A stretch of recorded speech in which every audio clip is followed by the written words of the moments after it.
आँखें शरीर की बेहद ही नाजुक अंग होती है।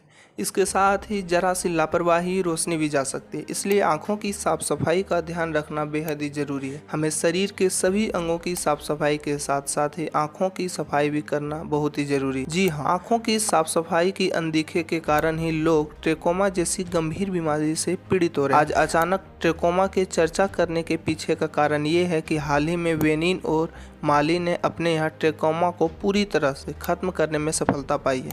इसका मतलब हुआ कि ये दोनों देश ट्रेकोमा मुक्त घोषित हो गए। ट्रेकोमा एक प्रकार का संक्रमण है जो आंखों को प्रभावित करती है। इसे रोहे रोग भी कहा जाता है। साफ सफाई का ध्यान नहीं देने से एक तरह का बैक्टीरिया जिसे क्लेमाइडिया ट्रेकोमेटिस बैक्टीरिया कहा जाता है, इनका संक्रमण आंखों में हो जाता है। संक्रमित व्यक्ति की आंखों और नाक से संक्रमणकारी स्राव होने यानी फ्लूइड होने से संपर्क में आने से यह बीमारी होती है। इस बैक्टीरियम से संक्रमित लोग आंख और नाक से संपर्क में आने वाली मक्खियां से फैलते हैं। इसमें ट्रेकोमा से पीड़ित व्यक्ति से हाथ मिलाने, कपड़े आदान प्रदान करने से यह बैक्टीरिया दूसरे इंसान में फैल जाती है। गंदे वातावरण में रहने वाले लोग इस बीमारी की चपेट में ज्यादा आते हैं। साफ पानी का अभाव, शौचालयों की उचित व्यवस्था न होना, खुद की सफाई ना रखने से ये गंभीर बीमारी फैल जाती है। ज्यादातर बीमारी बच्चों, नवजात बच्चों और उनके साथ संपर्क में रहने वाली माओ को होती है। ट्रेकोमा के लक्षणों की बात करें तो इसके बैक्टीरिया आंखों के ऊपरी पलक के अंदरूनी सतह और कॉर्निया को प्रभावित करती है। इस बीमारी में आंखों की ऊपरी पलक में घाव होने लगता है और फिर पलक अंदर की तरफ मुड़ जाती है,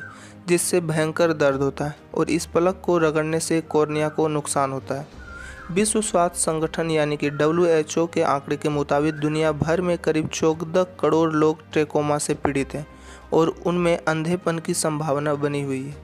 भारत में ट्रेकोमा के शिकार लोगों का प्रतिशत 0.7 से भी कम है। 2017 के मुताबिक भारत को ट्रेकोमा मुक्त घोषित कर दिया गया था, लेकिन फिर इसे हल्के में भी नहीं लेना चाहिए।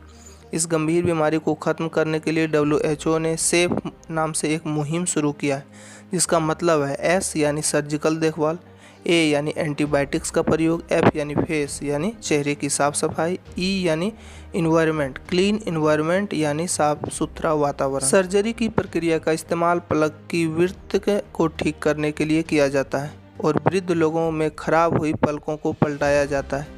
उसके अलावा एंटीबायोटिक्स का इस्तेमाल की प्रक्रिया में रोगी की आंख में संक्रमण की गंभीरता के हिसाब से एजिथ्रोमाइसिन एंटीबायोटिक के सिंगल डोज दी जाती है।